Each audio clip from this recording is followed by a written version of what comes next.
নমস্কার। কবিতা পাঠের সময় এখন।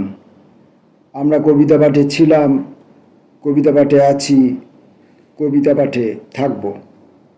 এখন কবিতা পড়ব কবি বেনু সরকারের কবিতা, 5টি কবিতা। প্রথম কবিতা হলং সমাচার। ছিল চেনা অরণ্য দিগন্ত জুড়ে শান্তির বসবাস, মাঝখানে কখানা কোয়ার্টার্স জঙ্গলে ঘেরা। রাত হলে হাতে টর্চ সকলের, কারো কারো কাঁধে সরকারি বন্দুক গুলি ভরা।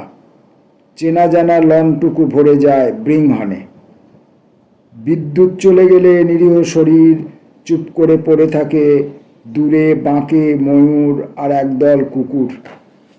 গন্ডারের আলাপের নিভৃত বিস্তার, রাতের জোনাকি স্রোত, ট্রাপিজের খেলা খেলে বৃষ্টি এলে সরে যায়। ড্রেস কোডে রেঞ্জার ফিরে এলে খেতে দিয়ে মশারি টাঙাতে যাও, আঁটোসাঁটো গুঁজে দাও। সার্চ লাইট মাঝে মাঝে দূরের বিট থেকে ইঙ্গিত পাঠায়। নিশিরাত বাঁকা চাঁদ আকাশে গাইতে থাকে কেউ। বন্দরের ডাক্তারের এক ডোজে জ্বর গেল পালিয়ে।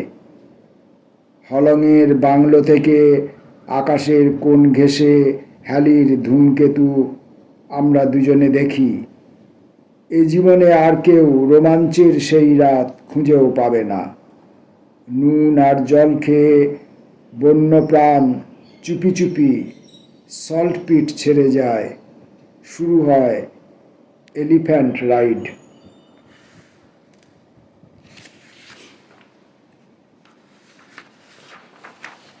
পরের কবিতা বিশল্যকরণী। স্নায়ুযুদ্ধে ব্যস্ত এই পাহাড়ি শহরে কেন একা? জল নেই এতটা উঁচুতে, তবু ট্যাপ থেকে পড়া জল টুপটাপ সারাদিন। কালিম্পংয়ের মোমো যারা ছুঁতে এলো অপেক্ষায় স্যুপ নিয়ে বসে আছে। দ্রুত এসে খুঁজে নাও পর্যটকের দুরন্ত অধিকার। সুগন্ধে ভরে আছে ধাবার উঠোন। শেরিং লজের থেকে কাছে ওই স্টেডিয়ামে কলেজের মেয়েদের ফুটবল জমেছে ভীষণ। সুশীলা গুরুং তার বাড়ি ছেড়ে শিলিগুড়ি চলে গেছে হাকিম পাড়ায়।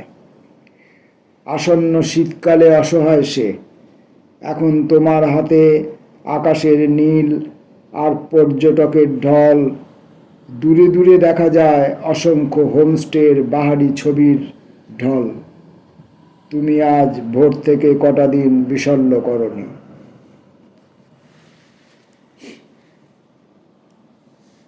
বেনু সরকারের কবিতা পড়ছি। বিগতার্তবা। বিগতার্তবা। সীমানা ছুঁয়ে রাখা তোমাদের স্বভাব। অকারণে ধামগুজারি চৌকিদার, জমানো নোটের জোরে নিরায়ুধ প্রতিবেশীকেও অচেনা লাগছে তোমার। বিগতার্তবা তুমি। জীবনের কি আর পেলে? জীবনের কি আর ফেলে রাখছো লকারের অন্ধকারে? বিগতার্তবা তুমি। জীবনের কি আর ফেলে রাখছো লকারের অন্ধকারে? দেখে নিও পুকুরের তলা থেকে উঠে আসবে মূর্তিমান হাড় গড়ে তৈরি পিতৃ পিতামহ। লকারের দোরগোড়ায় মারদাঙ্গা দেখে চাঁদের পালকিটুকু ছাই হয়ে যাবে। ওয়ালেটে ভরে রাখো রং মশালের প্রতীতি। মাকড়সার জালে কেন ঘিরে রাখবে অপার দহন বেলা? পরের কবিতা ভাসান মেলা। তারিখ ভুলে বসে আছে রবীন ভগত। এত জমি রাস্তাবিহীন হতে পারে নদী পার, তাজ সোনার জগৎ।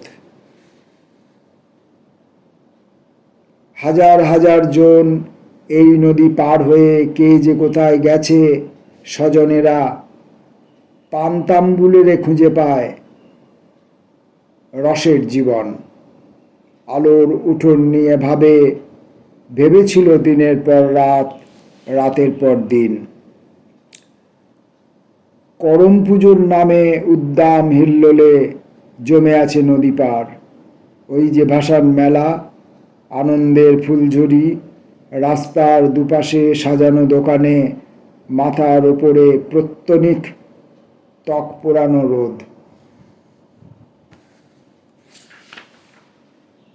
বেনু সরকারের আজকের মতো শেষ কবিতা সবুজ জন্মভূমি। আরণ্যক জলধারায় সজীবতা পেয়ে যায় ওরা। বাইসন, হাতি, হরিণ, চিতা আর পাকপাকালির দল গাছেদের ডেকে কথা বলে নিরন্তর। বন্য মোরগ আর হিংস্র শুয়োর কেউ বাদ যায় না।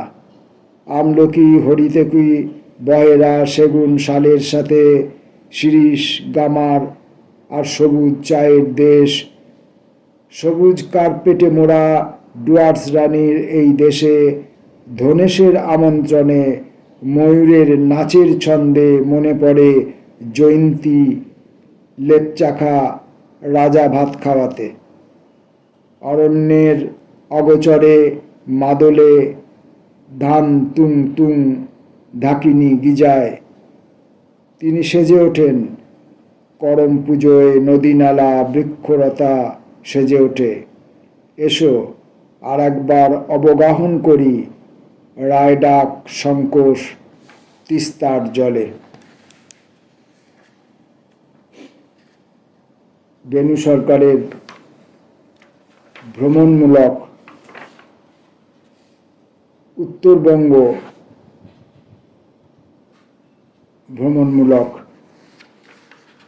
ভ্রমণকে কেন্দ্র করে তার কিছু বোধ, অনুভূতি, দেখা, কল্পনা এইসব মিলিতভাবে নিয়ে লেখা 5টি কবিতা আমরা পড়লাম। নমস্কার।